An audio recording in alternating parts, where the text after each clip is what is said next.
आपल्याला राष्ट्रवादी प्रवेशाची ऑफर होती असा गौप्यस्फोट केंद्रीय राज्यमंत्री मुरलीधर मोहोळ यांनी केलाय। मावळमधील तळेगाव दाभाडे इथे झालेल्या विकास कामांच्या लोकार्पण सोहळ्यात हा राष्ट्रवादी प्रवेश ऑफरचा किस्सा त्यांनी सांगितला। जेव्हा 2019च्या विधानसभा निवडणुकीचा बिगुल वाजला तेव्हा मावळची जागा भाजपकडून सुनील शेळके यांना हवी होती, मात्र त्यावेळी पक्षाने माजी राज्यमंत्री बाळा भेगडे यांच्यावरच विश्वास दाखवला आणि यानंतर शेळकेंनी राष्ट्रवादीकडून माझं तिकीट फायनल झालं असून तुम्ही देखील राष्ट्रवादीत चला, तिकीट मिळवून देतो अशी ऑफर दिली होती, पण आपण भाजपमध्येच खुश आहोत सांगून ही ऑफर नाकारल्याचं मोहोळ यांनी सांगितलं।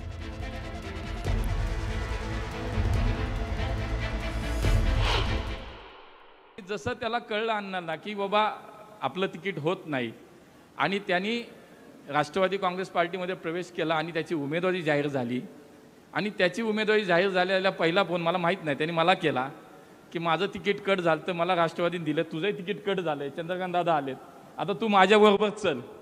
मी म्हटलं बाबा मी एक दिल्या घरी सुखी आहे, तू जाऊ नकोस। तो मला नाही ना, आता मी परतीचे दोर कापले, हीच भाषा होती त्याची, परतीचे दोर मी कापले म्हणला आता त्यानंतर तो तिकडे गेला, तो त्या पक्षात गेला, त्याचं भलं झालं, मी माझ्या पक्षात राहिलो, माझंही भलं झालं।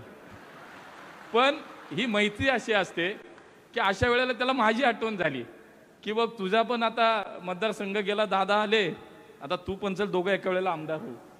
पण ठीक आहे, नियतीने ठरवलं होतं तू इथं काम करायचं, मी तिकडे काम करायचं। ज्या वेळेला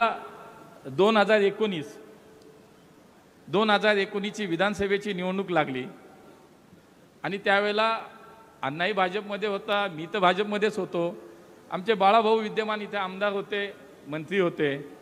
अण्णाची स्वाभाविक अपेक्षा होती की मला उमेदवारी मिळावी म्हणून तो प्रयत्न करत होता। आता खरं तर मामा भाचेंचं मला आज तागत गणितच कळलं नाही, मला कळतच नाही मामा भाचे दुसऱ्याला मामा बनवतात का काय। महापालिकेतील बदली बढती घोटाळ्याची एसआयटी मार्फत चौकशी करा। आमदार सुनील प्रभू यांनी मुख्यमंत्री देवेंद्र फडणवीसांकडे अशा प्रकारची पत्राद्वारे मागणी केलेली आहे। पदोन्नती आणि बदली घोटाळ्यात झालेल्या गैरप्रकारांमध्ये आर्थिक देवाणघेवाण झाल्याचा संशय असल्याने याबाबत आर्थिक गुन्हे शाखेकडे तपासाची मागणी करणार असल्याची माहिती आमदार सुनील प्रभू यांनी दिली आहे।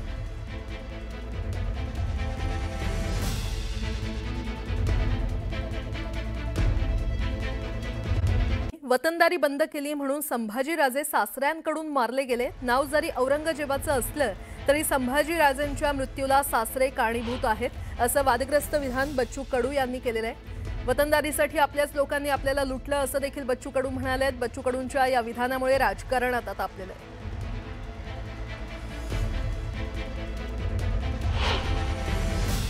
म्हणून एक वतनदार राहता, 4 क्विंटल आम्ही पाहिजे कापूस विकला तर 2 क्विंटल त्याला विकला असं नाही दिला तर पुरी बाळी उचलून निघला। हे वतनदार होते, आमचेच होते ना, दुसरे कोण होते रे? त्या वतनदारीतून गुलामशाही चालायची, आदिलशाही चालायची, निजामशाही चालायची, पण ही वतनदारी बंद केली म्हणूनच तर संभाजीराजा सासऱ्याकडून मारला गेला रे। नाव औरंगजेबाचं जरी असलं तर सासरा किती कारणीभूत आहे हे शोधन काय का कारणीभूत आहे? राजा कसा असला पाहिजे? राजा असा असला पाहिजे मरण पत्करायला तयार झाला, पण वतन माझ्या सासऱ्याने दिलं नाही, हे मोठं लक्ष आहे। एक तर त्या बच्चू कडूंना संभाजी महाराजांचं योगदान अजून कळलंच नाही। संभाजी महाराजांचं योगदान किती मोठं आहे, किती लढाई लढल्या, सगळ्या लढाई जिंकणारा एकमेव वीर आहे। त्यामुळे अशा प्रकारचं वक्तव्य करणं म्हणजे त्यांच्या बुद्धीची कीव करावी लागेल मला। त्याने अशा प्रकारचं वक्तव्य करणं योग्य नाही, ते निषेधार्ह आहे आणि त्याला त्यांच्या मताशी मी कदापि सहमत नाही।